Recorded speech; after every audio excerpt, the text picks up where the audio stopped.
Les nuisances sonores représentent un des principaux troubles de voisinage. Selon la loi, les nuisances sonores peuvent provenir de bruits domestiques, de bruits dus aux activités professionnelles, de bruits provoqués par des chantiers voisins ou générés par des infrastructures de transport terrestre ou aérien. Les nuisances sonores peuvent littéralement pourrir la vie de ceux qui en sont victimes. Il y a heureusement des recours à partir du moment où la notion de trouble anormal peut être démontré. Alors, comment faire face aux nuisances sonores auxquelles nous pouvons tous être confrontés? Quels sont les moyens juridiques à notre disposition? Quels sont les bons réflexes à avoir pour résoudre ces problèmes? Pour en parler, Justine Monroe, responsable du pôle média du Centre d'information sur le bruit, le CIDB, et rédactrice en chef de la revue Écobruit. Caroline Mazaudier, chef de rubrique droit justice du magazine Le Particulier du groupe Le Figaro, et Julien Ferlicot, commissaire de justice. Bonjour à tous les trois. Bonjour. Alors, Caroline Mazaudier, dans un de vos articles dans Le Particulier, vous citiez un cas d'une entreprise qui a été obligée de déplacer son activité et de verser 70 000 € de dédommagement d'intérêt aux propriétaires d'une maison d'habitation voisine. On peut donc obtenir des condamnations importantes quand il s'agit de nuisances sonores? Je vais vous faire un peu la réponse de Jean Gabin dans Le Président d'Henri Verneuil. Il y a des poissons volants, mais c'est pas la majorité du genre. Donc les 70 000 € de dommages-intérêts, ça va pas être pour le voisin qui fait du bruit, qui fait de la trompette à 7 heures du matin. On peut pas laisser penser ça aux gens. Donc c'est assez, à ma connaissance, ce n'est pas très fréquent, mais en fait, c'est très, vous allez le voir, c'est très très très relatif. Les juges dans ce domaine-là font de la dentelle et surtout pour obtenir des dommages d'intérêt, il faut avoir d'abord subi un préjudice et le prouver. Et là, c'est pas toujours évident. Dans cette affaire, notamment les 70 000 € de dommages d'intérêt, quand même, il y avait 15 000 € de dommages d'intérêt pour préjudice moral pour chacun des époux voisins. Madame, elle, avait obtenu en plus 31 000 € de dommages d'intérêt parce qu'elle avait perdu son emploi, elle avait fait une dépression, il y avait des graves problèmes de santé derrière, donc elle avait perdu son emploi, donc il y avait pour la perte de salaire une indemnisation très élevée, et puis il y avait aussi les frais de justice, de commissaire de justice également, qui étaient indemnisés. Donc vous voyez, c'est pas uniquement la nuisance sonore, et surtout dans cette affaire, il y avait des nuisances sonores, certes très importantes, mais il y avait aussi des pollutions. Une mare qui était là. Voilà. On peut avoir d'autres exemples de nuisances sonores qui ont été peut-être sanctionnées? Oui, moi, ce qui me vient plus en tête sont des affaires emblématiques où, et précisément, elles n'ont pas été sanctionnées. Je prends l'exemple du coq de l'île d'Oléron, où on a des gens qui sont là pour les vacances et qui trouvent que quand même le coq, il chante un petit peu tôt le matin, ils sont en vacances, ils n'ont pas envie de subir ça. Et oui, mais on est à l'île d'Oléron et on est dans un milieu rural et le coq, il ne peut pas être considéré comme une nuisance anormale, en tout cas comme un trouble anormal de voisinage. Donc voilà, et pareil, il y a une histoire très ancienne qui a été tranchée par la Cour d'appel de Riom en 1995 qui concerne aussi un coq. Et je vous cite juste le motif de la Cour d'appel qui dit « La Cour ne jugera pas que le bateau importune le marin, la farine le boulanger, le violon le chef d'orchestre et la poule un habitant du lieu dit La Rochette, village de Salède, 402 âmes, dans le département du Puy-de-Dôme ». Pour dire que tout est relatif et qu'évidemment, toute nuisance sonore n'est pas condamnable en fait. Comment on évalue alors? Quels sont les critères juridiques qui évaluent ces nuisances sonores? Ça dépend de leur origine en fait. Si l'origine c'est ce qu'on appelle un bruit domestique, un bruit de comportement, les voisins, les animaux, la musique, là il n'y a pas... La manière de l'évaluer c'est à l'oreille. Donc vous allez faire appel à un commissaire de justice qui va venir évaluer le trouble pour savoir s'il excède le trouble normal, parce qu'il est normal ce trouble de voisinage. On vit tous ensemble dans une société, il ne s'agit pas de sanctionner le moindre comportement. On vit les uns à côté des autres. Mais dès que ça excède un certain seuil, alors là, pour ce qui, je vous disais, les bruits de comportement, on ne peut pas faire appel à un sonomètre, mais on va le faire à l'oreille. Si en revanche c'est une activité professionnelle, là il y a une réglementation, on va effectivement mesurer, maître, je parle sous votre contrôle, on va mesurer ce dépassement de seuil, il pourra y avoir sanction. Est-ce que la notion et la portée aussi de la nuisance sonore sont aujourd'hui suffisamment reconnues d'après vous? Probablement pas. Je pense surtout que l'impact en matière de santé est pas complètement mesuré, et connu et maîtrisé. Comment on pourrait mieux lutter contre les nuisances sonores? Probablement en multipliant les outils de mesure. Je pense aux radars anti-bruit là, qui sont expérimentés en ce moment sur les routes. Faire prendre conscience aux gens. Il y a par exemple une société qui a développé une appli, enfin un outil qui place des détecteurs de sons, de bruit dans les appartements. Et les gens, quand ils font un peu trop de bruit, eh ben, ils s'en rendent compte, ils ont un petit avertisseur. Ils ont éventuellement un SMS, voire un appel de la société qui leur dit, là on se situe dans le cadre de location par exemple, qui leur dit, vous faites un peu trop de bruit, nous on mesure un peu trop de bruit dans votre appartement en ce moment. Si dans les 10 minutes ça ne cesse pas, un petit coup de fil. Et voilà, faire prendre conscience aux gens qui font du bruit, déjà, ça peut aider. On va passer la parole à Justine Monroe. Alors Justine Monroe, comment on définit précisément la notion de trouble anormal en matière de nuisance sonore ? Alors, en dehors des réglementations spécifiques qui encadrent des sources de bruit spécifiques comme les lieux diffusant des sons amplifiés ou les lieux plutôt industriels, on définit la normalité d'un trouble, d'un bruit de voisinage selon 3 critères. Donc la fréquence, l'intensité et la durée du son, du bruit. Au regard de ces 3 critères, ou de l'un des 3 d'ailleurs, on va dire si un bruit est normal ou anormal. Il y a une petite nuance, comme on l'a déjà dit, sur les bruits d'activité professionnelle et de loisirs, qui, eux, sont encadrés par des valeurs limites d'émergence, exprimées en décibels, prévues par le Code de la santé publique. Et pour cette source de bruit spécifique-là, on a besoin de faire des mesures sonométriques pour les constater. Et que disent les statistiques alors en matière de condamnation pour nuisances sonores ou de solutions trouvées pour mettre fin à ces nuisances sonores ? Alors, je n'ai pas ma connaissance de statistiques sur l'issue des tribunaux. En revanche, on sait qu'une grande partie des procès au pénal n'aboutissent pas, soit par l'absence de constat par PV par exemple, soit parce que le procureur de la République décide de ne pas continuer l'affaire. C'est plus coûteux et plus long au civil, mais il y a une meilleure efficacité en justice. On parlait de l'impact de ces nuisances sonores sur la santé.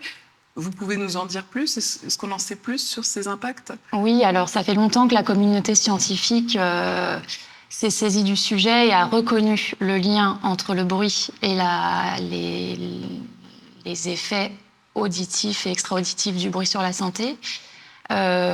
Auditif parce que le bruit a un impact sur la perte auditive, la fatigue auditive, les acouphènes, l'hyperacousie, etc. Et extra-auditif parce que le bruit a des impacts sur notre santé mentale, ça provoque du stress, de la dépression et ça va jusqu'aux maladies cardiovasculaires.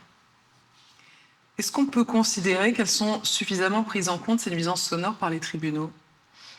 Alors oui, de plus en plus, il y a de plus en plus de jurisprudence qui considère ces effets auditifs, extra-auditifs.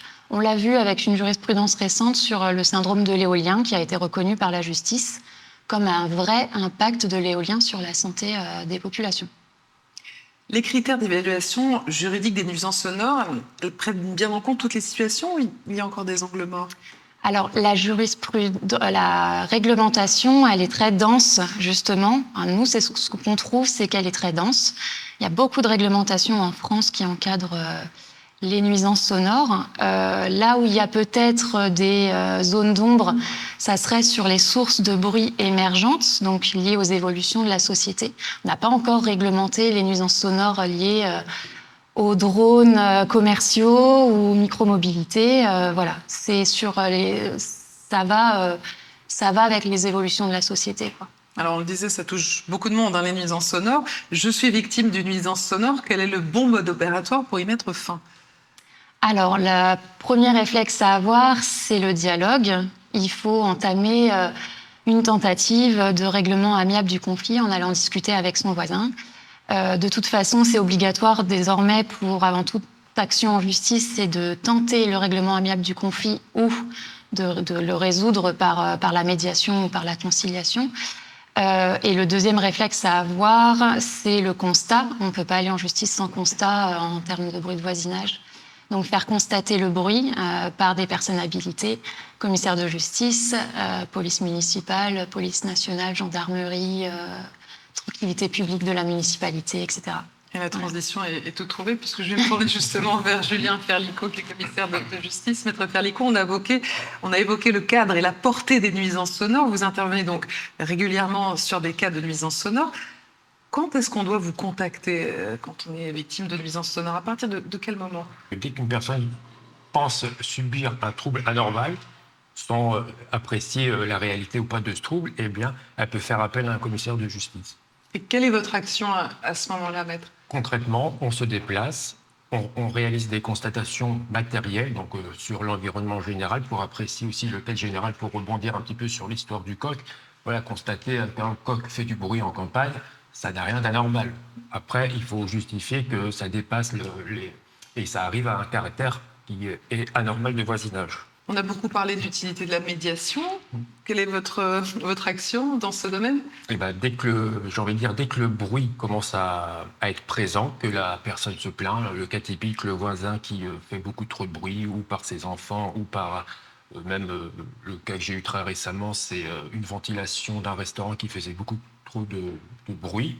La personne jusqu'au 5e étage s'en est plaint, du 1er au 5e concrètement. La personne m'a missionné pour tenter de mettre en place une médiation afin de pouvoir trouver une solution favorable pour toutes les parties, puisque par principe, la médiation, les deux parties, ils sont d'accord. Comment vous, concrètement, dressez un constat pour nuisance sonore?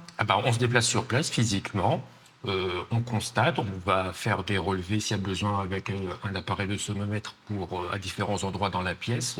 C'est très concret, ça dépend du cas d'espèce, voilà, mais on se déplace.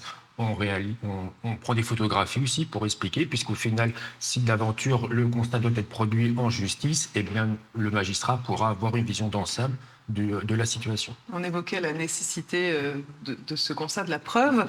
Est-ce que votre constat de commissaire de justice pour nuisance sonore est une preuve suffisante face aux tribunaux?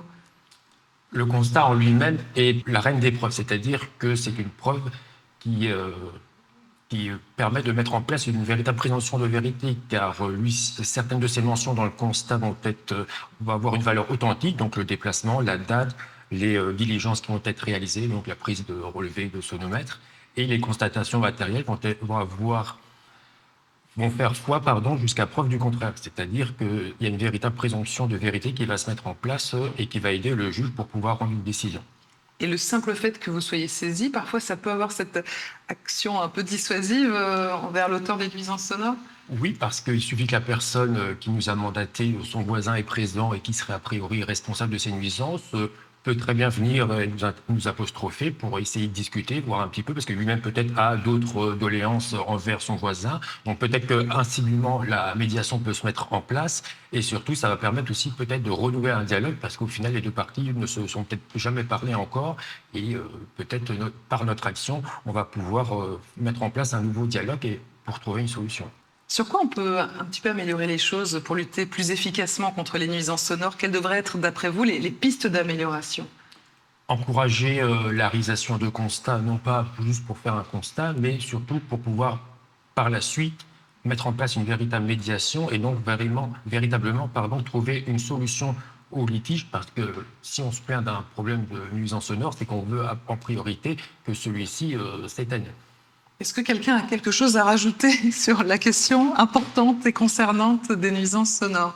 Oui, moi je voulais juste ajouter qu'il y a même des sons aujourd'hui qui sont protégés par la loi, c'est la loi du 29 janvier 2021 qui vise à définir et protéger le patrimoine sensoriel des campagnes françaises.